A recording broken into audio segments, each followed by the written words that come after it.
Exercise 13.1 chapter probability,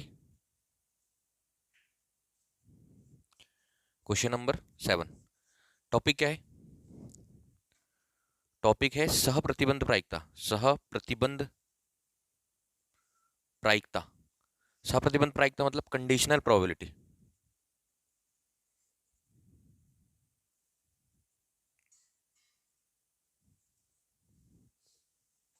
conditional probability में अगर कोई सैंपल स्पेस है, उसके दो इवेंट है, इवेंट ई और इवेंट एफ, तो कंडीशनल प्रोबेबिलिटी ये बोल रही है कि आपको प्रोबेबिलिटी फाइंड करना है ई की, बट एक केस है एफ जो है वो ऑक्योर है, एफ घटना घटित हो चुकी है। तो इस केस में एफ घटना घटित हो चुकी है तो ई और एफ में कुछ ना कुछ सेम होगा, फॉर्मूला बनेगा probability of E intersection of F bye probability of F. अगर इसका अपोजिट होता है तो प्रोबेबिलिटी ऑफ एफ अपॉन ई होगा। इसका मतलब ई घटना घटित हो चुकी है, तब एफ की प्रायिकता निकालना है तो formula probability of E intersection F by जो नीचे आता है डिनोमिनेटर में प्रोबेबिलिटी ऑफ ई। ये कंसेप्ट है हमारा टॉपिक सा प्रतिबंध प्रायिकता कंडीशनल प्रोबेबिलिटी। अब देखो question number 7, first second third fourth fifth six इसके पहले की क्लास में हो गया है। 7 क्वेश्चन, हिंदी में दो सिक्के को एक बार उछाला जाता है। तो जब दो सिक्के को एक बार उछाला जाएगा तो पहले सबसे पहले निकालना है सैंपल स्पेस। इंग्लिश में लिखा हुआ है 2 coins are tossed once where E, दो इवेंट है, एक इवेंट है एक सिक्के पर पट प्राप्त होता है, पट प्रकट होता है। अब एक सिक्के पर पट प्रकट, पट मतलब टेल और चित मतलब हेड। एक सिक्के पर पट प्रकट होता है, देखते हैं कौन से पर पट प्रकट होता है। एक बोल रहा है लेकिन एक सिक्के पर पट प्रकट होता है। सेकंड बोल रहा है, एफ जो बोल रहा है एक सिक्के पर चित प्रकट होता है, मतलब tails appear on one coin और वन कॉइन सोज हेड। एक जो सिक्का है वो हेड बताता है, एक सिक्का जो है वो टेल बताता है। एक बोल रहा है लेकिन सुनना, when two coins are tossed, दो सिक्कों को उछालने पर, सिक्कों को उछालने पर। अब जब दो सिक्के उछाले तो हमको सबसे पहले चाहिए सैंपल स्पेस। सैंपल स्पेस, अब सैंपल स्पेस क्या होता है? प्रतिदर्श समष्टि, प्रतिदर्श समष्टि, कुल रिजल्ट जिसको बोलते हैं। तो एक सिक्के को एक बार उछालना मतलब हेड और टेल, एक सिक्के को दो बार उछालना। फॉर्मूला क्या है हमारे पास? सिक्के के लिए फॉर्मूला है 2 की पावर n। अब एक बार उछालेंगे तो n के प्लेस पर 1 रखेंगे, दो बार उछालेंगे तो n के प्लेस पर कितना रखेंगे? 2। तो रिजल्ट टोटल कितने आएंगे? 4। अब जब 4 रिजल्ट आ रहे हैं, टोटल रिजल्ट को हमको निकालना भी है, सही सही भी निकालना है। 4 है तो क्या करो, दो बार हेड लिखो दो बार टेल लिखो, एक बार हेड एक बार टेल एक बार हेड एक बार टेल, ये कंप्लीट हो गया। ठीक है, याद करने की कोई आवश्यकता नहीं। ट्रिक याद रखो, एक दो बार हेड दो बार टेल, 4 है तो आधे करके फिर आधा करो तो एक बार हेड एक बार टेल एक बार हेड एक बार टेल। सैंपल स्पेस क्या आ गया हमारे पास? Head head, head tail, tail head और tail tail. Number of sample space कितना आ गया? 4। नंबर ऑफ सैंपल स्पेस 4, इसके संख्या आ गई 4। अब ई और एफ दोनों घटनाएं लिखनी है, यहां से समझना है ई और एफ घटना, अगर घटना से उसके नंबर सही आ गया तो क्वेश्चन सही है। एक सिक्के पर पट प्रकट होता है, एक सिक्के पर पट प्रकट होता है, एक सिक्के पर पट प्रकट होता है। इंग्लिश में लिखा है tails appear on one coin, tails appear on one coin. अब tails appear on one coin, इसका मतलब देखो एक सिक्के पर क्या आना चाहिए? टेल आना चाहिए। टेल मतलब होता है पट। तो देखो यहां पर आ रहा है क्या? नहीं। यहां पर एक सिक्के पर आ रहा है, आ रहा है। उसने ये नहीं बोला कि पहले और बाद में, उसने सिर्फ ये बोला कि एक सिक्के पर पट आना चाहिए। तो ज्यादा कोई एक्स्ट्रा लॉजिक नहीं लगाना है, जैसा बोला वैसे ही सुनना है। एक सिक्के पर पट प्रकट मतलब tails appear on one coin, either इधर साइड और उधर साइड का कुछ नहीं बोला, फर्स्ट टाइम में या सेकंड टाइम में। तो देखो इसमें भी एक बार टेल आ रहा है, इसमें भी एक बार टेल आ रहा है, इससे ज्यादा कोई लॉजिक नहीं। हाँ इसमें दो बार आ रहा है तो ये नहीं लेना, इसमें आ नहीं रहा है, वो साफ साफ बोल रहा है एक सिक्के पर पट, या उधर या इधर नहीं बोला। अगर बोलता तब हम दिमाग लगाते, कुछ नहीं बोला। तो ये देखो इसका नंबर क्या आ जाएगा? ई इक्वल जो हमारा इवेंट है उसमें आ जाएगा हेड टेल और टेल हेड। और एन ऑफ ई कितना आ गया हमारे पास? एन ऑफ ई आ गया हमारे पास 2। प्रोबेबिलिटी निकाल सकते हो, तो probability of E equal N of E by N of S, इसकी प्रोबेबिलिटी निकाल लो। तो probability of E equal N of E by N of S, N of E by N of S, N of E कितना है? 2, N of S कितना है? 4, 1/2। अच्छा ऊपर ही क्वेश्चन दिया था हमारा, क्वेश्चन नंबर 6, क्वेश्चन नंबर 6 के पहले क्वेश्चन दिया था, निम्नलिखित 6 से 9 तक पी ऑफ ई की ई ऑफ एफ की वैल्यू निकालना है। 6 से लेकर 9 तक ई अपॉन एफ का मान निकालना है। तो क्वेश्चन 7 में भी क्या फाइंड करना है हमको, इसमें भी फाइंड करना है probability of E upon F, इसकी प्रोबेबिलिटी निकालना है। अब देखो एफ क्या गिवन है, एफ गिवन है एक सिक्के पर चित्र प्रकट हो, इंग्लिश में लिखा हुआ है वन कॉइन सोज हेड, एक सिक्के पर चित्र प्रकट हो, एक सिक्के पर चित्र प्रकट हो, one coin shows head. Same case, अब इसने यहां पर हेड बोला है, तो देखो एक सिक्का बोला है ना, पहली बार बोला ना बाद में बोला है, तो कोई एक्स्ट्रा लॉजिक नहीं है, इस पे दोनों है, नहीं लेना है। एक हेड है चित, इसमें भी एक हेड है, ये हमारे इवेंट का है हिस्सा है, इसमें दोनों टेल है, टेल तो बोला नहीं है, तो इसमें भी क्या आएगा, इसमें भी आएगा हेड टेल, टेल हेड। इसका नंबर कितना है, एन ऑफ एफ का नंबर कितना है 2। अच्छा प्रोबेबिलिटी ऑफ एफ निकालोगे, N of F by N of S equal N of F 2 N of S 4 1/2। इसमें कोई डाउट है क्या?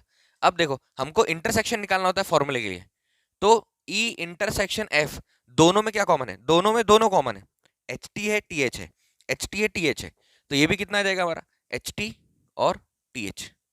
तो number of E intersection F, इसका नंबर कितना है 1 और 1 2 रिजल्ट्स है। प्रोबेबिलिटी निकालेंगे तो ई intersection F equal number of E intersection F, ये सर्वनिष्ठ होता है, कॉमन होता है उभयनिष्ठ, बाय एन ऑफ एस, तो ये आ जाएगा 2/4, ये भी कितना आ जाएगा 1/2। प्रोबेबिलिटी फाइंड करना है, प्रोबेबिलिटी क्या फाइंड करना है, थस इसी प्रकार probability E upon F equal P of E upon F, ये फॉर्मूला है सप्रतिबंध प्रायिकता कंडीशनल प्रोबेबिलिटी। घटना कौन सी घटित हो चुकी है, ये वाली घटना घटित हो चुकी है, ये ओके हो रही है। फाइंड किसकी करना है, ई की, तो probability of E intersection F, E intersection F कितना निकाला 1/2 बाय प्रोबेबिलिटी ऑफ एफ कितना निकाला, ये भी 1/2, तो 1/2 इंटू 2/1 इक्वल कितना 1। चेक करें एक बार, question number 7 probability of E upon F equal 1।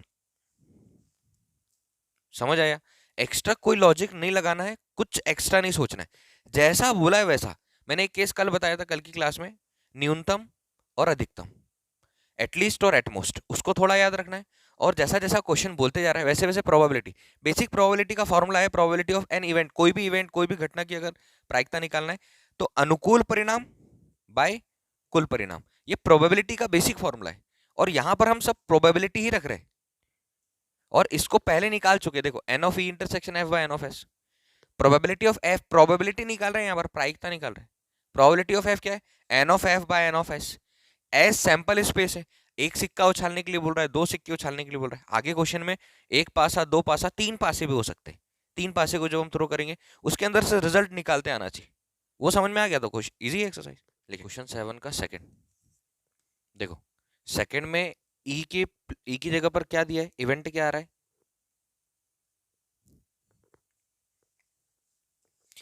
ई का इवेंट आ रहा है, सैंपल स्पेस तो सेम होगा। 7 का सेकंड, कोई पट प्रकट नहीं होता, कोई पट प्रकट नहीं होता, नो